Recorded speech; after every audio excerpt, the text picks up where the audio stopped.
Vamos ler os versículos 3 e 4. Gênesis 15, verso 3 e 4. A palavra, ela diz assim: Disse mais Abrão: A mim não me concedeste descendência, e um servo nascido na minha casa será o meu herdeiro. A isto respondeu logo o Senhor, dizendo: Não será esse o teu herdeiro, mas aquele que será gerado de ti será o teu herdeiro. Vamos ter uma palavra de oração. Pai, muito obrigado por essa manhã tão fresquinha, tão gostosa.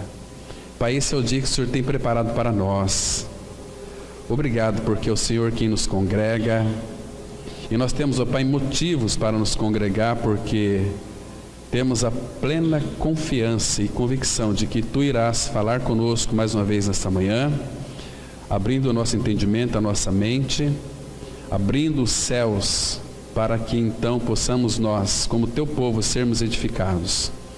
Pai, nos dê visão espiritual e sabedoria para compreender a Tua palavra.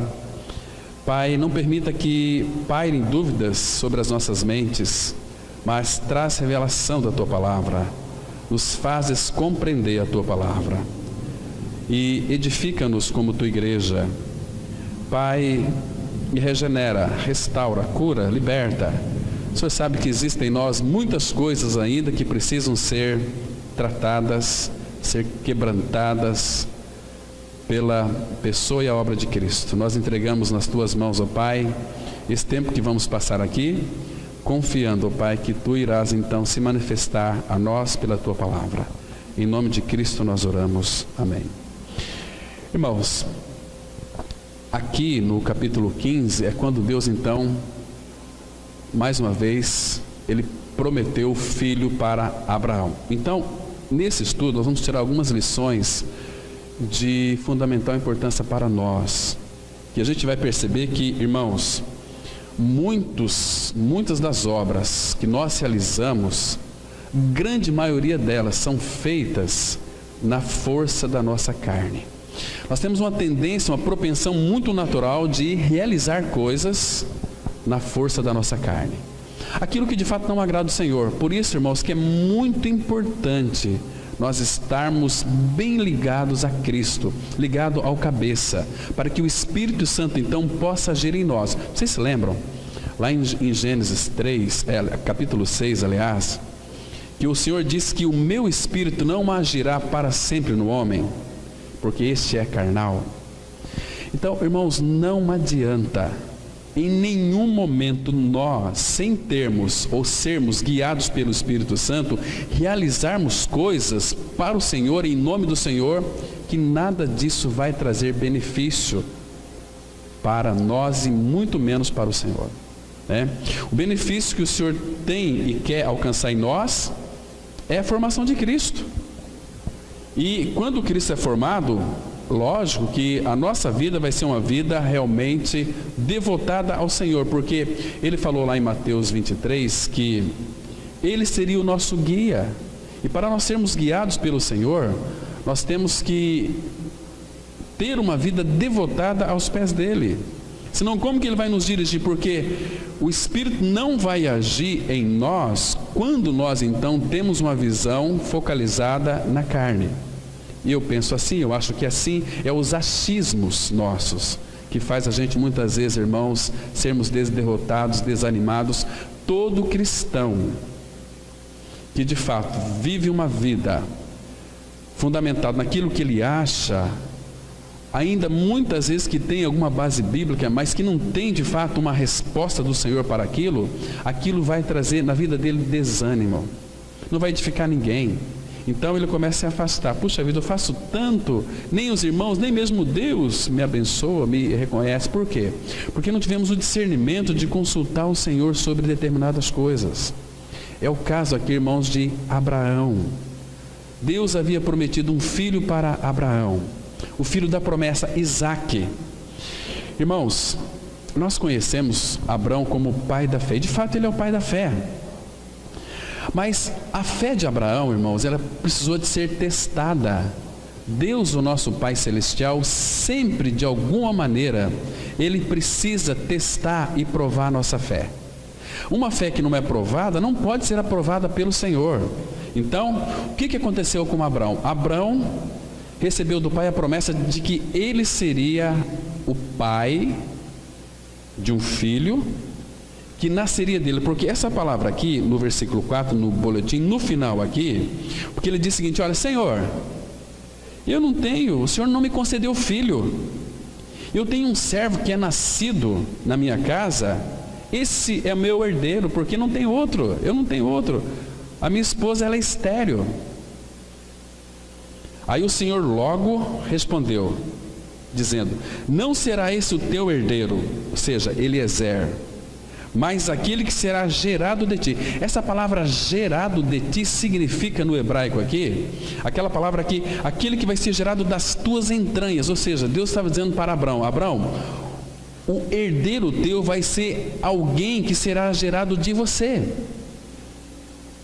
Não é que, mesmo que a sua esposa ela não possa gerar, Deus estava mostrando aqui para Abraão, testando a fé dele, que ele era o Deus do impossível. Ele vai dizer lá em Gênesis 18: Abraão, haveria alguma coisa demasiadamente impossível ou difícil para mim? Para nós seres humanos, irmãos, muitas coisas são impossíveis, mas para Deus tudo é possível. Então nós temos que ter essa consciência em todas as coisas. Para nós, muito daquilo que nós não podemos, não tem condições de realizar, para Deus, irmãos, tudo é possível. Ele é aquele que vai adiante de nós, né? Então, ele era o pai da fé, mas a fé de Abraão tinha que ser testada. Então, e a sua fé foi testada, porque Deus prometeu um filho, dia após dia esse filho não veio, mês após mês esse filho não veio, e ano após ano e o filho não veio. Agora, como que você acha que estava Abraão e Sara? Deus prometeu, e passou dias, e passou meses, e passou anos. Como é que estava Abraão nesse contexto aqui? Aqui, se você ler com bastante cuidado, você vai ver alguém cabisbaixo, alguém que está dizendo assim: olha, a mim, Senhor, o Senhor prometeu um filho para mim, mas a mim não me concedeste descendência, e um servo nascido na minha casa será o meu herdeiro. O Senhor falou: olha, não, Abraão, se você buscar a luz diante do Senhor, você vai chegar a uma conclusão que Abraão e Sara aqui, eles estavam, sabe de que forma? Doentes. Puxa vida, Deus prometeu. Talvez aqui muitas dúvidas estavam surgindo no coração de Abraão. Como é que nós sabemos disso? Porque a Bíblia diz. Porque Deus havia prometido e a promessa não se cumpria. Dia, meses e anos, e naquela esperança. Isso aqui, irmãos, primeiro que, como que estava o coração de Abraão? Ansioso. E a ansiedade, ela vai se acabando. Depois vem uma coisa chamada-se enfermidade. Porque, irmãos, abra lá em Provérbios, capítulo 13, versículo 12. Provérbios 13, 12. Aqui nós temos uma declaração tão importante da palavra de Deus, que era aí esse contexto aqui que Abraão estava passando. Não apenas ele, mas também Sara. Talvez, irmãos, aqueles que estavam perto dele ali, estavam até duvidando: mas cadê a promessa do teu Deus, Abraão? Ele não prometeu um filho? Porque isso acontece mesmo. Mas em Provérbios, capítulo 13, versículo 12, a palavra de Deus, ela diz assim: olha, a esperança que se adia faz adoecer o coração, mas o desejo cumprido é a árvore de vida. Então Deus prometeu, mas era no tempo dele. Então Abraão esperava a qualquer momento, e passava tanto tempo, tantas semanas, tantos dias, tantos meses, tantos anos, e cadê o filho? Porque estava se adiando muito a promessa. Então o coração adoece. E Abraão aqui estava de repente depressivo, mas Deus disse: não, vai ser gerado de ti. Gerado de ti significa das tuas entranhas, ou seja, seria nascido de Abraão e de Sara. Agora abra lá em Gênesis capítulo 18, Depois apareceu, 18:1. O Senhor apareceu a Abraão nos carvalhais de Manre, quando ele estava sentado à entrada da tenda, no maior calor do dia. Estava sentado ali, de repente esperando essa promessa. Ele estava de repente adoecido. Essa doença aqui, irmãos, porque a ansiedade vai gerar uma coisa chamada depressão, que nós vimos aqui na quarta-feira, a cura da ansiedade, Então ele estava ali sentado na porta, talvez muito desanimado, no calor do dia, esperando. Então de repente ele levantou os olhos e olhou, e eis 3 homens de pé em frente dele. Vendo, correu da porta da tenda ao seu encontro, prostrou-se em terra. Agora, versículo 9.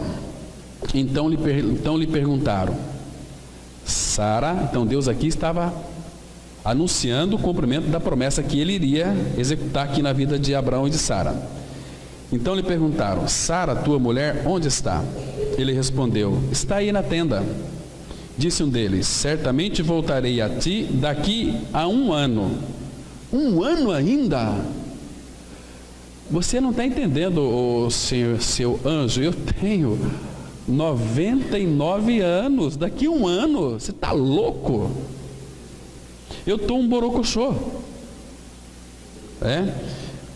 Daqui a 1 ano, e Sara, tua mulher, dará à luz um filho. Sara o estava escutando à porta da tenda atrás dele. Abrão e Sara eram já velhos, avançado em idade, e a Sara já lhe havia cessado o costume das mulheres. Riu-se, pois, Sara no seu íntimo, dizendo consigo mesma, depois de velha, e velho também o meu Senhor, terei ainda prazer? Terei ainda eu prazer? Está vendo aqui? Um homem totalmente já amortecido. Sara estava aqui mais de 80 anos, e Deus disse que iria gerar um filho que seria das entranhas de Abraão. Irmãos, pensa aqui no contexto. Para pensar um pouquinho. E a palavra de Deus, ela continua. Versículo 10. 11. 12 nós já lemos, e o 13. Disse o Senhor a Abraão, por que se riu Sara, dizendo, será verdade que darei ainda a luz, sendo velha? Olha o versículo 14, irmãos. Acaso para o Senhor há coisa demasiadamente difícil? Ou seja, alguma coisa impossível para o Senhor? Daqui a 1 ano, neste mesmo tempo, voltarei a ti, e Sara terá um filho. Então Sara, receosa, o negou, dizendo, não me ri. Ele, porém, disse, não é assim, é certo que você riu. Agora, irmãos, para a gente entender isso mais claramente, vamos dar um pulo lá para Hebreus, capítulo 11. Hebreus 11, os versículos 11 e 12. Diz assim a palavra, pela fé, também, a própria Sara recebeu poder. Ela não tinha condições nenhuma de gerar uma criança com aquela idade dela, e nem Abraão. Mas ela recebeu poder para ser mãe. Irmãos, e gerado pelo Espírito Santo foi só o Senhor Jesus. Aqui eles tinham que ter a relação para gerar essa criança aqui. E a palavra fala que nós lemos lá que Sara já havia cessado o costume das mulheres. Não menstruava mais, não ovulava mais. Então como é que vai gerar um filho dentro de um ventre amortecido? Para nós é impossível. Para a medicina, a ciência, não tem, é uma loucura, isso não existe. Mas quem diz que para Deus isto é impossível? Para Deus tudo é possível. E aí veja aqui, ela recebeu poder para ser mãe, não obstante, ou seja, não serviu de obstáculo ou avançado de sua idade, pois teve por fiel aquele que lhe havia feito a promessa. Por isso, também aliás, já amortecido, saiu uma posteridade tão numerosa como as estrelas do céu, e inumerável como a areia que está na praia do mar. Também saiu de onde? De um amortecido. Essa palavra aqui, amortecido, fala de uma impossibilidade humana. Está amortecido, não tem mais jeito. Nós não conseguimos dar vida àquilo que está morto. Mas Deus é o Deus da vida, então Ele opera. Vocês vão ter sim. Aquilo que Sara diz, terei eu ainda prazer? Mas ela teve prazer. Gerou Isaac. Mas só que antes disso, eles tentaram resolver na sua precipitação, gerar um filho segundo a sua carne. Abrão, 85 anos. Sara falou, olha, eu sou estéril, não tenho condições de gerar filho. E Deus está prometendo, então pega a minha concubina aqui, faça dela tua mulher e gera um filho dela, e esse será o filho da promessa. Deus disse, não é esse. Gerou Ismael. Então aqui também tem uma lição muito importante, irmãos. Muitos daqueles que são filhos de Abraão, mas descendem de Ismael, estão dentro das igrejas evangélicas, são crentes e vão perecer. Porque são filhos da escrava, são filhos de Abraão, talvez porque Jesus então ele foi tão duro com aqueles judeus lá em João capítulo 8. Eles disseram, nós temos por pai Abraão. Jesus disse para ele, vocês têm por pai o diabo que é o vosso pai. Vocês vivem uma vida de mentira. Se vocês fossem filhos de Abraão, vocês me amariam, porque eu descendi de Abraão. Jesus ele descendeu de Abraão, da linhagem de Isaac. Olha, Romanos 4, do versículo 18 até o 21, a palavra fala assim, presta atenção. Abraão, esperando contra a esperança, creu, para vir a ser pai de muitas nações, segundo lhe fora dito, assim será a tua descendência. E sem enfraquecer na fé, embora levasse em conta, porque Abraão considerou, ele levou em conta aqui, a palavra levar em conta significa considerar. Então, ele levou em conta o seu próprio corpo amortecido, sendo já de 100 anos e a idade avançada de Sara, e não duvidou por incredulidade da promessa de Deus, mas pela fé se fortaleceu, dando glória a Deus, estando plenamente convicto de que Ele era poderoso para cumprir o que prometera. Então, Deus só pôde gerar Isaac quando levou Abraão à maturidade. Porque, irmãos, Deus não pode trabalhar em homens e mulheres, ainda que sejam filhos de Deus em Cristo Jesus, que creram na sua morte e ressurreição com Cristo, mas que são bebês. Deus amadureceu Abraão. Se o Pai permitir, nos próximos estudos, a gente vai ver esse trabalho da cruz na vida de Abraão, até levar ele à maturidade, para que ele então pudesse gerar Isaac.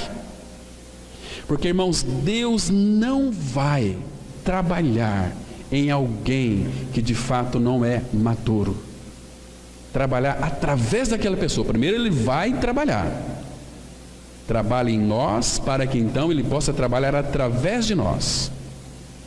Você vê isso que Deus faz, de nos preparar, de nos amadurecer, de nos levar a um nível de maturidade espiritual. Foi assim com Moisés. Deus trabalhou na vida de Moisés durante 40 anos. Moisés foi cuidando de ovelhas ali atrás do deserto, um lugar terrível, íngreme, um lugar assim, insuportável de se ficar, mas Moisés ficou lá 40 anos. Quando Deus chamou Moisés para libertar o povo de Israel, ele estava balindo como uma ovelha. Só escutava ovelha. Ele falou assim para o Senhor, Senhor, eu não sei falar, então agora eu posso te usar. Porque se você soubesse falar, você iria dar alguns conselhos para aquele povo lá, né? Então, mas você não sabe falar, eu vou ser a tua boca. Entende, irmãos? E assim também é conosco. Para Deus nos usar, Ele tem que trabalhar em nós. Ele tem que nos tratar conosco, nos quebrantar, para então Ele venha a usar para os seus propósitos. Então Ele tinha que levar Abraão num nível de maturidade espiritual. Então Abraão estava bem maduro. O que é uma pessoa madura? olha, eu não posso, Senhor. Se o Senhor quiser fazer, eis-me aqui, envia-me a mim. Então, ele estava amortecido. Então Deus, o Pai, só vai começar a trabalhar naquele que já morreu com Cristo. E se esse que morreu com Cristo responder ao Senhor, senão o Pai também não vai trabalhar. Ele quer homens e mulheres responsáveis, homens e mulheres que de fato são devotados a eles, que amem o Senhor, que buscam Ele, não esses crentes aleluias apenas, aleluia, glória a Deus, um monte de coisa, etc., que são guiados pela cabeça dos outros. Quem sente a presença de Deus dá um glória a Deus. Tem que dar glória a Deus porque o homem está mandando? Nós podemos dar glória a Deus se formos tocados pelo Senhor. Aí sim, aí pode gritar, pode falar baixinho, glória a Deus, dá um grito, dá um pulo, mas é quando é tocado pelo Senhor. Quem gostou, aplauda aqui o Senhor. Todo mundo bate palma. Tudo analfabeto de Bíblia, que não conhece o Senhor, que são umas criancinhas que precisam de vara na bunda, entende? Mas então o Senhor amadureceu Abraão. Então aqui, presta atenção, ele estava já, levou enquanto seu corpo amortecido. Então Deus podia operar agora, porque Deus só vai trabalhar na nossa impossibilidade. Vocês entendem por que a cruz é tão necessária na nossa vida, irmãos? A cruz, ela extirpa primeiro o nosso pecado, e ela tem que tratar com o nosso ego, quebrantando o nosso ego, a ponto de nós falarmos para o Pai: Pai, eu não posso. Meu filho, que bom que você não pode. Agora eu posso em você. Porque quando nós podemos, nós atrapalhamos o Senhor agir na nossa vida, irmãos. O seu herdeiro vai ser aquele que vai ser gerado nas tuas entranhas. Nas tuas entranhas. Ismael, ele foi o primeiro filho de Abraão, mas ele foi gerado segundo a carne. Assim também, irmãos, muitos filhos de Abraão, eles originalmente são ismaelitas. Só mais um texto para a gente entrar no estudo. Gálatas, capítulo 4. Vamos ler os versículos 22 e 23. Gálatas 4, os versos 22 e 23. A palavra, ela diz assim: pois está escrito que Abraão teve 2 filhos, um da mulher escrava, que é Agar, a concubina, e o outro da livre, que é de Sara. Mas o da escrava nasceu segundo a carne. Deus não tinha nada a ver com isso.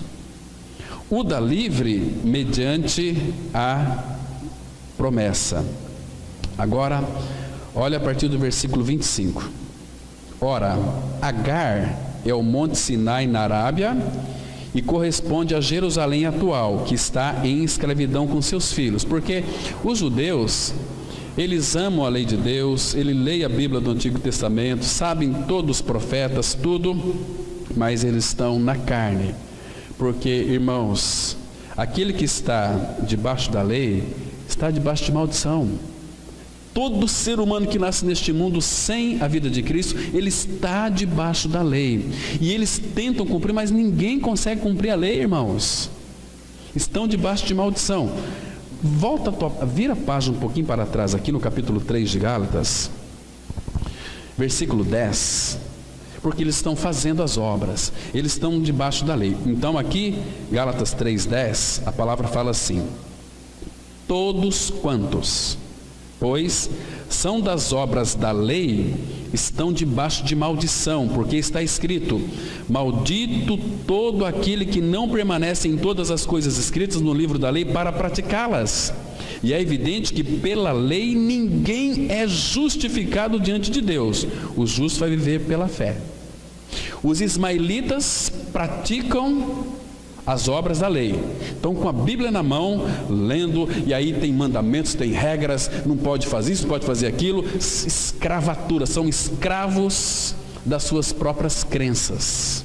Hoje a religião produz somente crentes, produz somente evangélicos, produz somente fariseus, produz aquilo que tem uma aparência de filho de Deus, mas não tem a realidade, não tem vida. Porque eles aceitaram Jesus, eles foram batizados, eles frequentam os templos evangélicos, eles leem Bíblia, eles oram. Mas, irmãos, eles nunca passaram pela cruz. Eles creram que Jesus morreu na cruz para salvar eles dos pecados deles, e continuam pecando e pedindo perdão para Deus, e pecando e continuam perdendo para Deus. Isso nunca acaba. Vocês estão me compreendendo? Porque nunca creram que morreram com Cristo. O salário do pecado é a morte. Cristo veio e pagou o preço, mas nos incluiu naquele sacrifício, irmãos. A única maneira do nosso pecado ser perdoado, o pecado, porque Cristo é o Cordeiro de Deus que tira o pecado, é nós cremos que morremos com Ele. Isaías 22:14, a palavra de Deus diz assim, olha: mas o Senhor dos exércitos se declara aos meus ouvidos dizendo: certamente este pecado, esta maldade não será perdoada até que morrais. Muitos pensam que é a morte física. Não, é a nossa morte com Cristo na cruz. Romanos 6,6 vai dizer o seguinte: sabendo isto, que o nosso homem velho foi junto com Cristo crucificado. Para quê? Para que o corpo do pecado seja destruído e não sirvamos mais ao pecado como escravo. Romanos 6,2 fala assim: olha, se nós morremos para o pecado, como viveremos ainda nele? Se vive no pecado, primeiro que é filho do diabo.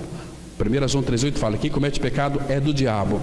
E se não morreu para o pecado, continua vivendo uma vida na prática de pecado. Se morreu com Cristo, Paulo fala assim, Romanos 6,2: como viveremos ainda no pecado, nós, os que para ele morremos?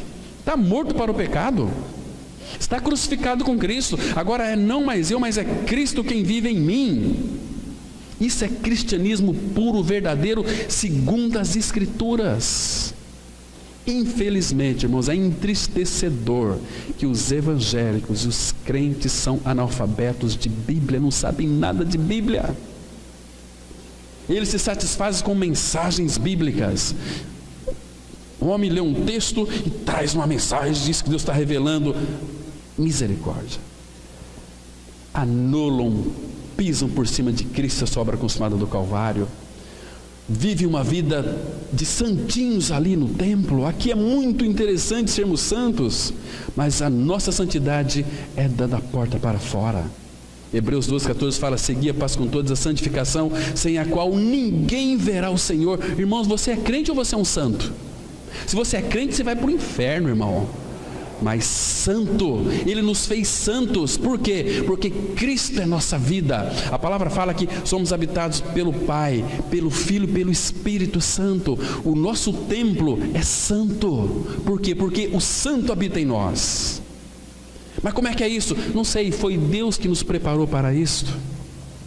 Irmãos, nós temos que parar de ser religiosos. Temos que buscar a direção do Senhor para esses dias finais que antecedem a volta de Cristo. A grande maioria, se morrer hoje, não tem certeza para onde que vai. Estou falando dos evangélicos. Se morrer, vai perecer. Ontem nosso irmão Gino faleceu. Irmão muito querido, amava tanto o Senhor. Tive o privilégio de conhecê-lo, mora lá na Colômbia. Pregou na nossa comunidade muitas vezes. Que homem sábio. Puxa, que irmão querido, estudioso da palavra, amava o Senhor, era Cristo. É perda para os irmãos lá da Colômbia. Mas, irmãos, que preciosidade. Precisamos de homens que são santos, que temem o Senhor, que preguem a Cristo, tão somente a Cristo, e vivem em Cristo, que não desenvolva aí coisas na base da carne, agradar pessoas. Hoje nos púlpitos é só piadas e pilérias. Cadê Cristo? Cadê a cruz? Cadê santidade? Cadê pregar contra o pecado? E muitos irmãos evangélicos, eu falo para vergonha nossa, temos conversado com muitos deles. Se morrer, vai tudo para o inferno. Porque praticar o cristianismo não significa viver o cristianismo. A prática não precisa de vida. Eu posso aprender tudo da Bíblia, até pregar a Bíblia, mas não pregar a palavra de Deus. Cristianismo sem vida não é cristianismo. E cristianismo é não mais eu, mas é Cristo. E para que Cristo seja minha vida, eu preciso de crer que eu morri com Ele, já estou crucificado com Cristo. Vivo não mais eu, mas Cristo vive em mim. Esse é o verdadeiro cristianismo, autêntico e verdadeiro. Agora aqui, irmãos, malditos, agora aí no capítulo 4 de Gálatas. A partir agora do versículo, nós já lemos aqui o versículo 25. Vamos ler o 25, Gálatas 4, 25. Ora, Agar é o monte Sinai na Arábia, corresponde a Jerusalém atual, que está em escravidão com seus filhos. Mas a Jerusalém lá de cima é livre, a qual é nossa mãe. Porque está escrito: alegra-te, ó estéril, que não dás à luz, exulta e clama.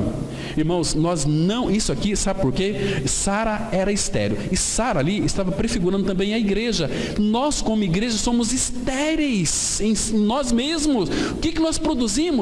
Mas aqui, a nossa esterilidade, Deus transformou em bênção para nós. Alegra-te, ó estéril, que não dás à luz.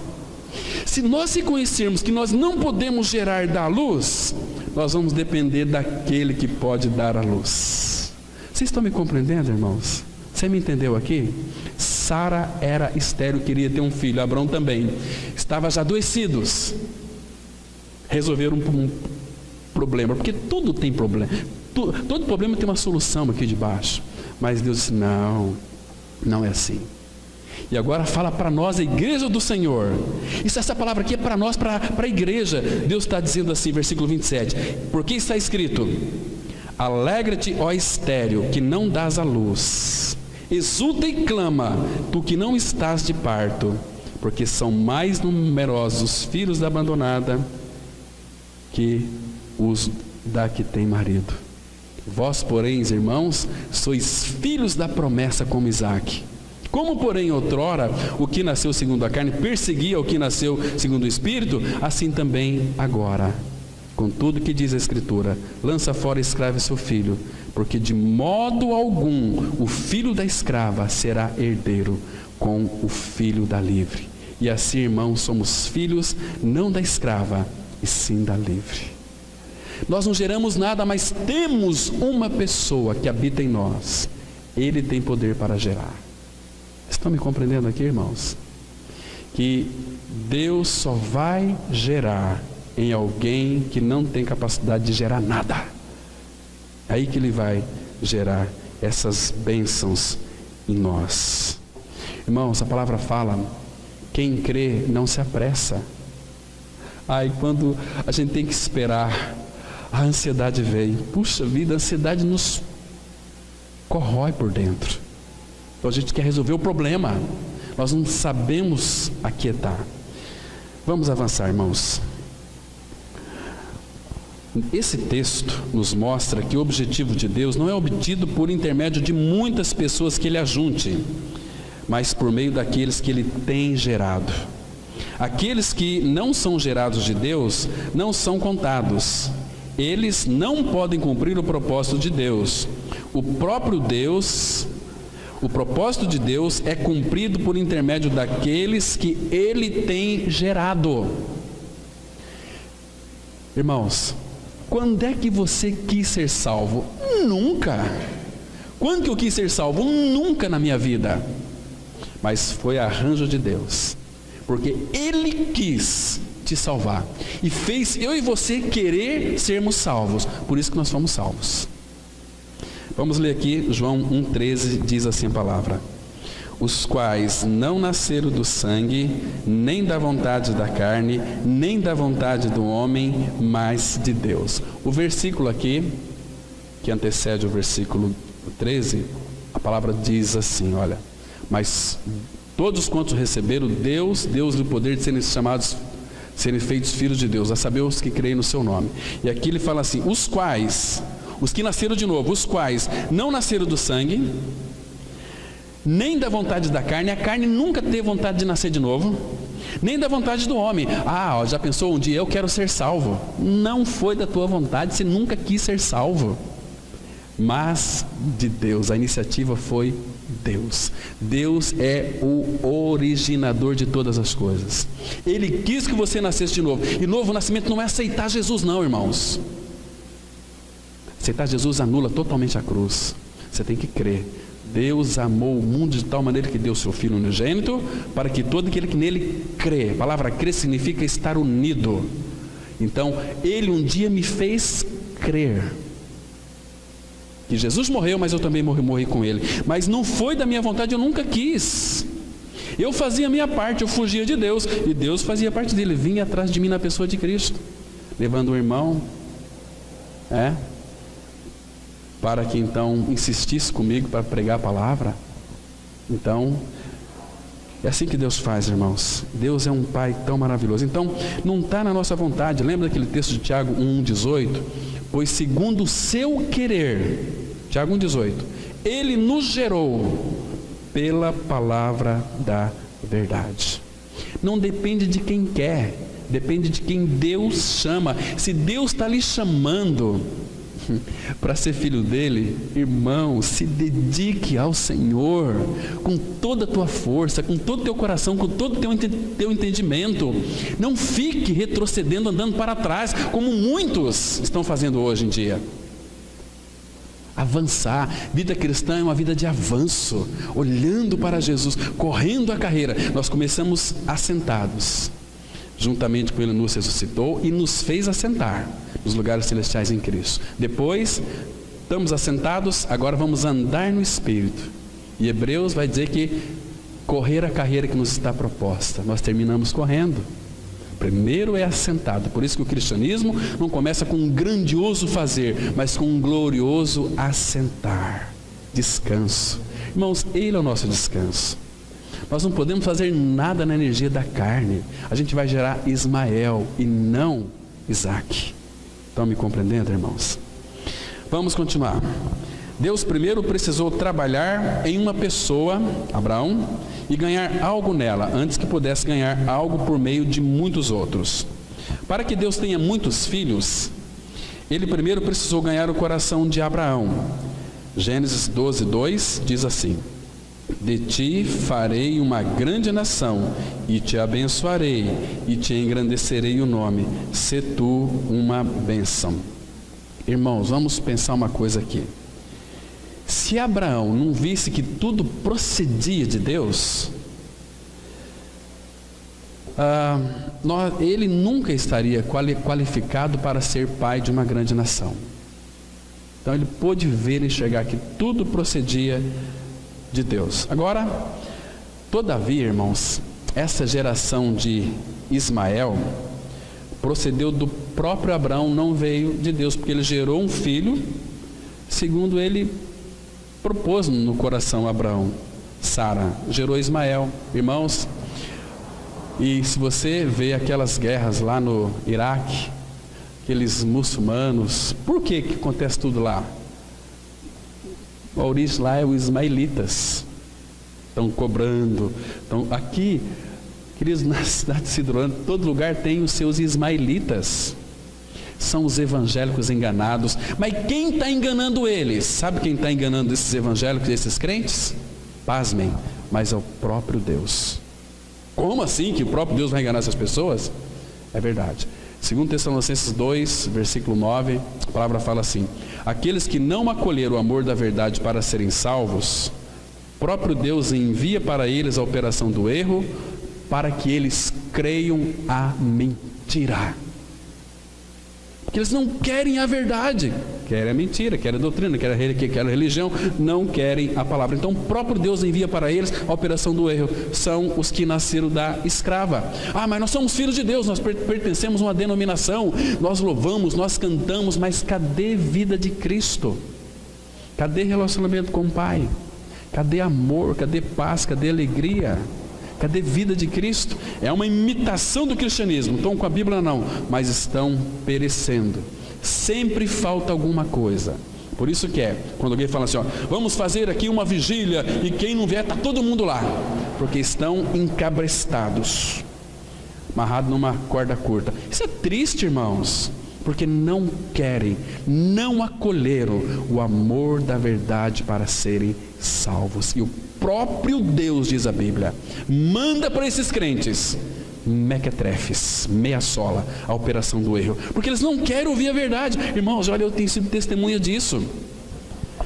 Tenho aberto e conversado com alguns evangélicos. Vamos abrir aqui. Não, a nossa igreja tem uma doutrina, eu não creio dessa forma. Queridos, é a Bíblia, a palavra de Deus. Quer ficar no engano, quer ficar no erro? Fique. Por isso que Deus, quando nós não acolhemos o amor da verdade, o próprio Deus, abra aí, irmãos, vamos ler aquele texto. 2 Tessalonicenses capítulo 2, versículo 9 até 12. Observa que é o próprio Deus que envia a operação do erro, para eles acreditarem na mentira. 2 Tessalonicenses 2, a partir do verso 9. A palavra de Deus diz assim: ora, o aparecimento do iníquo é segundo a eficácia de Satanás, com todo o poder e sinais e prodígios da mentira. É isso que os crentes querem hoje, sinais e prodígios da mentira. Estão me compreendendo aqui? Entende? Então, e com todo o engano de injustiça aos que perecem, porque não acolheram o amor da verdade para serem salvos. É por este motivo, pois, que Deus lhes manda a operação do erro, para darem crédito à mentira, a fim de serem julgados todos quantos não deram crédito à verdade, antes, pelo contrário, se deleitaram com a injustiça. Irmãos, que tristeza é isso, irmãos. Mas não é nós que vamos convencer esse povo. Se Deus não fizer, temos que ir pregar.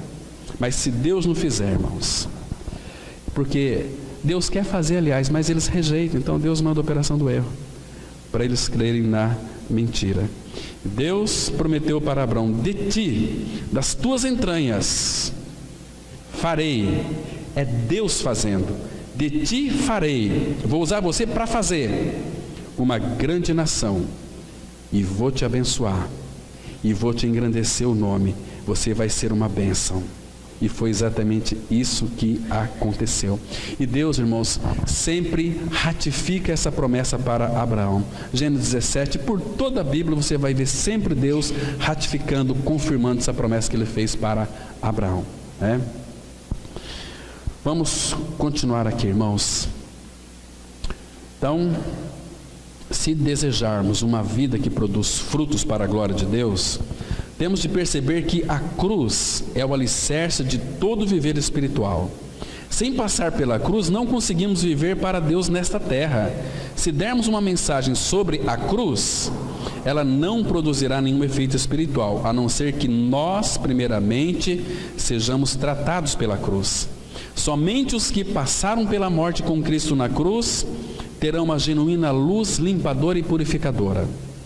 O problema de muitas pessoas é que sempre que se encontram com um pouco de força ou com alguma realização na obra, elas acham que são úteis na mão de Deus, mas Deus trabalha na fraqueza.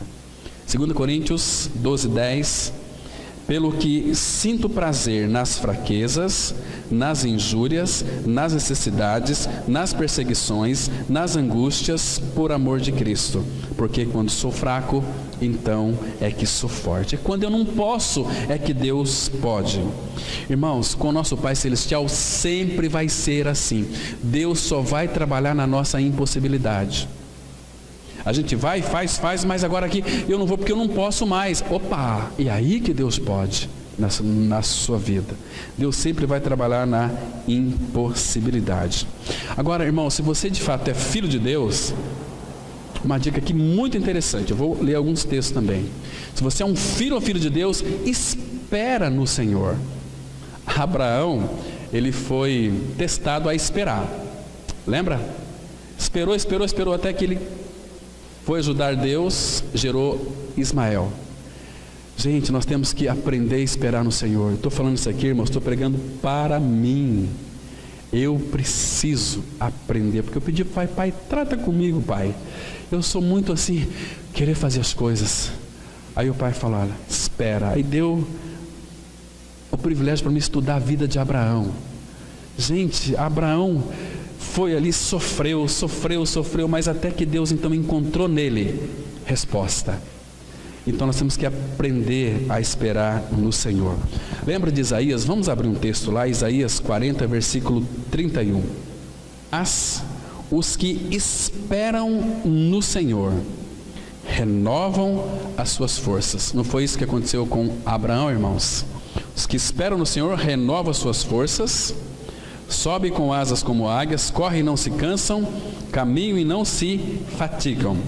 Lembra de Isaías 64:4? A palavra fala assim: desde a antiguidade não se viu, nem com o ouvido se percebeu, um Deus além de ti, que trabalha para aquele que nele espera. Irmão, você sabe que quando nós não esperamos no Senhor, quando nós não esperamos, nós vamos ser envergonhados. Quando nós esperamos no Senhor, e Ele faz perfeito, de ti farei, o Senhor fazendo, nós nunca seremos envergonhados. Tem um texto aqui, Isaías 49, versículo 23. Texto muito interessante. Ele diz assim, olha, observa que texto maravilhoso temos aqui, irmãos. Isaías 49, versículo 23, que diz assim, olha, reis, Isaías 49, 23, reis serão os teus aios aqui os teus instrutores, os teus orientadores, e rainhas tuas amas, diante de ti se inclinarão com o rosto em terra e lamberão o pó dos teus pés. Saberás que eu sou o Senhor e que os que esperam em mim não serão envergonhados. Está clara a palavra aqui, irmãos? Quando esperamos nele, ele não vai nos envergonhar, jamais, não tem possibilidade. Agora, se nós não conseguimos esperar, nós vamos ser envergonhados. Estão me entendendo? E aqui, por que o poder se aperfeiçoa na fraqueza? Isaías 12:2, a palavra fala, volta aqui para a gente ver. O Pai só vai operar na nossa impossibilidade, na nossa fraqueza. Sabe por quê? Porque Ele é a nossa força. Isaías 12, versículo 2, diz assim, olha que lindo texto, irmãos. Uma vez que você considera e crê que Cristo é a sua vida, diz assim, eis que Deus é a minha salvação, confiarei e não temerei, porque o Senhor Deus é a minha força. Está vendo? Ele só pode ser minha força quando eu sou fraco. Quando eu posso, Deus não pode. Então, Ele é a minha força e o meu cântico, Ele se tornou a minha salvação. Agora nós podemos com alegria tirar água das fontes da salvação. Qual que é a fonte da nossa salvação, irmãos? É Ele mesmo. Então vamos buscar na fonte, vamos beber na fonte. Não, eu preciso de falar com o meu pastor porque ele é um homem de Deus. Você não é um homem de Deus? Você não é uma mulher de Deus? Para de depender de homens. Irmãos, até quando? Até quando nós vamos ser criancinhas espirituais? O Pai tem nos chamado para uma vida de maturidade espiritual, para nós sermos uma bênção. Não é assim? Tem que ser assim, irmãos. Então vamos avançar um pouquinho mais aqui. Existem muitas pessoas que fracassam na obra do Senhor, e fracassam porque são as pessoas erradas. Ou seja, aqui o sentido, elas se denominam pregadores e depois se frustram. Temos muitos exemplos, não vou citar aqui, mas conheço muitas pessoas que queriam pregar a palavra e não foram chamadas para tal, e depois fracassam e aí desanimam. Eu que sei então. Não, irmãos, cada um sabe o ministério que tem diante do Senhor e devemos ser perseverantes nesse ministério, né? A cruz não fez sua obra na vida delas, então elas fracassam. Irmãos, precisamos ter clareza de que somente os que passaram pela cruz herdarão a terra de Canaã. Os que não passaram pela morte não herdarão essa terra que é Cristo. Precisamos da obra purificadora. Como é difícil ser puro na obra do Senhor. O que significa ser puro? Significa ser sem mistura. A eficácia da morte de Cristo nos fará uma pessoa pura. E aqui poderia ser mais interessante nos fará pessoas puras. Vamos ler Levítico, uma promessa muito interessante, 16, versículo 30. Porque naquele dia se fará expiação por vós, para purificar-vos, e sereis purificados de todos os vossos pecados perante o Senhor. Irmãos, perante quem? Senhor. Por que ele colocou aqui perante o Senhor? Irmão, se você foi um traste na sua vida pregressa, se você foi um bandido, um safado, um sem vergonha, pior desgraça que tem aí, porque quando a gente tem que pensar em um monstro, se nós não pensar em nós mesmos, a gente está pensando na pessoa errada.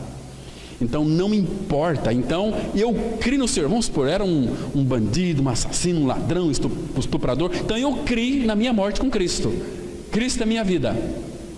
Então eu sou vizinho lá de uma pessoa lá, né? E agora essa pessoa me vê eu com uma Bíblia. Eu vou me reunir com os irmãos, como igreja do Senhor. Aquele cara lá, você está vendo? Ele que fez, eu conheço ele, eu sei quem que é ele. Não sabe quem nós somos.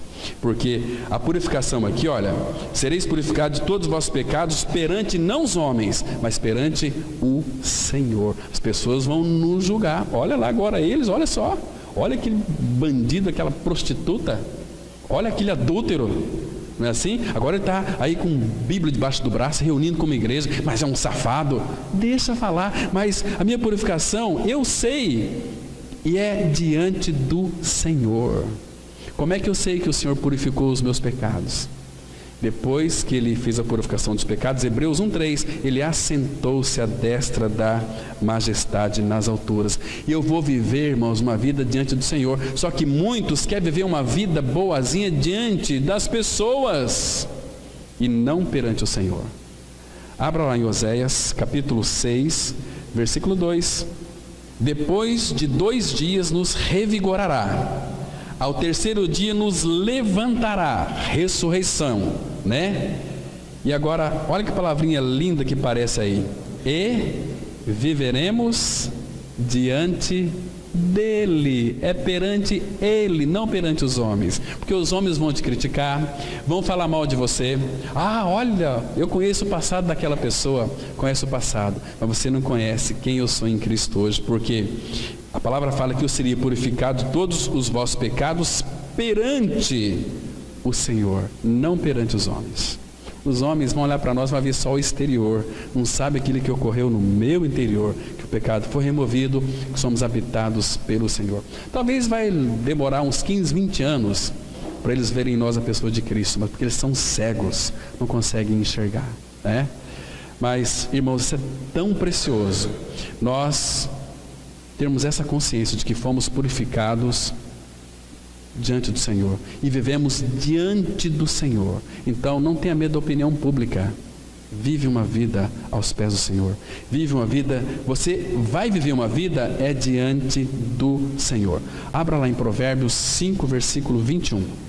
Provérbios 5, versículo 21. Olha o que a Bíblia diz aqui, irmãos, que coisa mais preciosa. Porque os caminhos do homem estão perante os olhos do Senhor, e Ele considera todas as suas veredas. Está vendo? Os caminhos do homem estão perante os olhos do Senhor. A nossa purificação foi diante do Senhor, porque Ele que fez a obra. Então Ele sabe aqueles que de fato creu que foram purificados. Uma pessoa que não passou pela morte com Cristo pode ser muito inteligente e ter muito conhecimento. Os outros podem achar que suas palavras são muito brilhantes, mas tal pessoa não possui nenhuma luz penetrante. A tocha de fogo, a genuína luz, procede da cruz. Uma pessoa que não conhece a cruz pensará que está mais do que qualificada para trabalhar pelo Senhor e que não há nada a temer. Porém, uma pessoa que conhece a cruz verá grandes trevas caindo sobre si, ela perceberá que não consegue fazer nada e que é completamente incapaz de fazer qualquer coisa por si mesma. João 15:5, nós conhecemos esse texto, vamos ler aqui. Eu sou a videira, vós os ramos. Quem permanece em mim e eu nele, esse dá muito fruto, porque sem mim nada podeis fazer. Está vendo aqui? Abraão, sem mim, Abraão, você não pode fazer nada, mas eu vou gerar um filho das tuas entranhas. Aí Sara riu. Impossível isso. Na minha idade velha, olha meu corpo, como é que eu vou ter prazer ainda? Mas Deus disse, Deus cumpriu. Deus não mente. Deus é o Deus Todo-Poderoso. Nada é impossível para Ele. Ah, irmãos, que maravilhoso é sermos filhos do nosso Pai. Que precioso é isso. Que lindo é isso. Porque muitos irmãos, quando viram as costas para o nosso Pai Celestial, como aqueles israelitas lá em 1 Samuel, lá no capítulo 17, a história de Golias. Quando viram os filisteus, saíram de retro, com medo, temerosos. Ele afrontava o Deus de Israel, aqueles covardes. Não tinha nada. Era o povo de Israel, mas não tinha nada. Não tinha intimidade com o Pai, eram descuidados, distraídos. Até que Deus então levantou Davi. Esse insubordinado, ele tem que morrer, porque ele afrontou o Deus dos exércitos. E foi isso que Davi fez. Golias olhou para Davi e falou: esse cão morto que é comigo aqui. Vamos lá. Pegou o alforje, tirou uma pedra e aquele estilingue dele lançou pá na testa do Golias, caiu. Ele pegou a espada do Golias, cortou a cabeça do Golias. Davi um franzininho. Os filisteus sumiram, correram. Tinha alguém com autoridade que tinha ali a direção do Senhor. Irmãos, nós temos tantos filhos de Deus tão covardes. São aqueles que são assassinos de igreja, né? Poderia ser uma bênção, nos ajudar tanto, mas estão de fato vivendo a vida de retrocesso. Jesus fala aqui: sem mim nada podeis fazer. Abraão, porque Abraão, sem o Senhor, ele não poderia gerar Isaac. Não tinha essa possibilidade, né? E nós, irmãos, sem Cristo, Atos 17, a palavra fala que sem Ele, nós não podemos nem respirar. Atos 17, de 24 a 25. Colossenses 1, 17 fala assim: porque nele, em Cristo, tudo subexiste. Jesus sustenta até Satanás. Se não é Cristo sustentar o diabo, ele já teria acabado. Vamos avançar. Somente quando uma pessoa é levada pelo Senhor à posição de fraqueza, e quando sente que nada pode fazer, nem é digna de fazer nada, ela pode começar a trabalhar para o Senhor. Quando realmente vemos que esta obra é a obra do Senhor e que somos inúteis, e quando vemos a santidade do Senhor e a nossa imundície, o Senhor começará a usar-nos. Disse tudo isso para fazer uma pergunta: como Abraão herdou a terra? Deus mostrou-lhe que tinha de passar pela morte, e ele tinha de passar pela cruz. Gênesis 15, 5, a palavra fala assim: então conduziu até fora e disse: olha para o céu e conta as estrelas, se é que podes. E ele disse: será assim a tua descendência. Irmãos, a tua posteridade, que é descendência, e também será a tua posteridade aqui, no hebraico é semente, será a tua semente. Por que, irmãos, que a posteridade de Abraão seria muito abençoada na terra? Por que será, irmãos? Porque a sua posteridade, a sua semente, sabe quem é? O próprio Cristo. Em ti serão abençoadas, que sairia dele.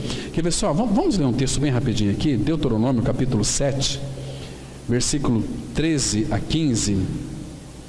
Texto precioso, que fala dessas promessas que nós temos em Cristo. Aqui era só em figuras, né? Mas em Cristo nós temos isso aqui em realidade espiritual. 7:13 diz assim: ele te amará e te abençoará e te fará multiplicar, também abençoará os teus filhos. Olha, nós já temos isso em Cristo. E o fruto da tua terra, e o teu cereal, e o teu vinho, o teu azeite, e as tuas crias, e as crias das tuas vacas, e das tuas ovelhas, na terra que sob juramento a teus pais prometeu dar-te. Bendito serás mais do que todos os povos, Não haverá entre ti nem homem, nem mulher estéril, nem entre os teus animais. O Senhor afastará de ti toda enfermidade, sobre ti não porá nenhuma das doenças malignas dos egípcios, que bem sabes, antes as porá sobre todos os que te odeiam. Está vendo aqui? Essa é a nossa sorte. Agora, irmãos, por que não vai colocar em nós as enfermidades? Porque Isaías 53:4 fala que Ele levou sobre si as nossas enfermidades. E Ele vai ver a nossa posteridade. Ele vai olhar para trás. É como se o Senhor Jesus estivesse nos contemplando hoje e vendo que o trabalho que Ele, penoso trabalho da cruz, Ele vê para trás. Ele vai ver, irmãos, a posteridade deles. Vamos ler lá em Isaías 53. Irmãos, que texto lindo. Texto precioso. Como a palavra de Deus, ela é tão maravilhosa. Como as coisas se encaixam. Como Deus é tremendo. Ele quer que nós saibamos dessas riquezas maravilhosas que nós temos em Cristo Jesus. Isaías 53, versículo 10 e 11, a palavra fala assim: olha que precioso é isso. Diz assim a palavra: olha, todavia ao Senhor agradou moê-lo, fazendo-o enfermar. Quando der ele a sua alma como oferta pelo pecado, verá a sua posteridade e prolongará os seus dias, e a vontade do Senhor prosperará nas suas mãos. Ele, Jesus, verá o fruto do penoso trabalho de sua alma e ficará satisfeito. O meu servo, o justo, com o seu conhecimento, justificará a muitos, porque as iniquidades deles levará sobre si. Por isso eu lhe darei muitos como a sua parte. E esse muitos aqui inclui eu e você, que creu. Muitos da sua parte, e com os poderosos repartirá ele o despojo. Porquanto derramou sua alma na morte, foi contado como os transgressores, contudo levou sobre si o pecado de muitos, e pelos transgressores intercedeu. Está vendo aqui? Irmãos, isso é muito lindo. E por que as bênçãos nos alcançariam? Porque hoje nós temos a realidade, Cristo é a nossa vida. Efésios 1:3. Bendito Deus e Pai de nosso Senhor Jesus Cristo. Como é que Ele não vai nos abençoar? Que tem nos abençoado com toda sorte de bênçãos espirituais nas regiões celestiais, porque Cristo é a realidade do Isaac. Cristo é o cumprimento das promessas feitas a Abraão, que chegou até nós. Nós somos um povo muito privilegiado, irmãos, muito privilegiados. Vamos avançar. Então aqui, a palavra posteridade refere-se ao seu descendente. Quando Deus estava dizendo a Abraão da multiplicidade de seus descendentes, Ele usou a palavra posteridade no singular. Por que Ele usou a forma singular da palavra? Quem era a única posteridade? A resposta encontra-se em Gálatas 3,16, que diz assim: ora, as promessas foram feitas a Abraão e ao seu descendente. Não diz aos descendentes, como se falando de muitos, porém como de um só, e ao teu descendente, que é Cristo. Aleluia, irmãos, está vendo? Cristo é a nossa vida. Então nós temos todo o cumprimento da promessa, foi para dentro de nós. Irmãos, você sabe o que significa ser filho de Deus? Sabe o que significa? Que nós somos e temos tudo, porque Cristo é tudo. Cristo engloba todas as coisas. Deus colocou tudo em Cristo. Havia prometido desde quando chamou Abraão, em Gênesis 12. E veio, e nós temos a realidade hoje. Infelizmente, muitos não desfrutam disso, irmãos. São religiosos, são cabeça de minhoca, são cabeça oca. Ai, não busca o Senhor. Misericórdia. Temos que de fato falar: Senhor, muito obrigado, porque Cristo é o resumo de todas as coisas. Efésios 1:10 fala que todas as coisas congregam na pessoa de Cristo. Irmãos, e Cristo é a nossa vida? Não cabe na minha cabeça isso. Mas eu aceito pela fé. Eu recebo pela fé, como a energia. Como é que você vai explicar isso aqui? Nós não entendemos o processo, mas a gente recebe pela fé. Uma vez eu falei aqui sobre como é que a gente pode explicar. Uma vaca preta come capim verde e dá leite branco. Explica para mim isso. Mas você toma leite, né? É assim, é pela fé. Cristo é a minha vida. Eu sei que em Cristo eu tenho tudo, tenho todo o bem. Mas como é que é isso? Eu não sei. Eu tenho que desfrutar, tenho que cavucar, tenho que garimpar, tenho que buscar, porque tudo é meu. Imagina só, se você está numa miséria desgraçada e alguém falar para você: olha, meu amigo, você é herdeiro, teu tataravô que morreu deixou uma riqueza e você é o único herdeiro. E está aqui o teu testamento. O que você vai fazer com o testamento? Eu não vou acreditar nisso não. E continua perecendo. Mas se você for esperto, você vai: nossa, isso é meu, eu quero tudo. Então, coma as Escrituras Sagradas.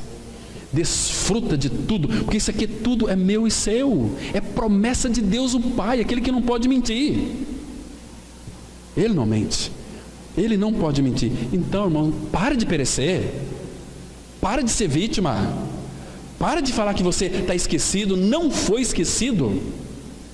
Que você está aqui não é por acaso. Vamos continuar. Portanto, a posteridade a qual se referiu não era muitas pessoas, mas uma pessoa. Essa pessoa não era Isaac, mas Cristo. No que se refere a Abraão, a posteridade é Isaac, mas num contexto mais amplo, a posteridade é Cristo. Em outras palavras, Cristo herdará todas as coisas e abençoará. Tanto o poder quanto a autoridade estão em Cristo. A obra restauradora de Deus é cumprida por Cristo, não por Isaac.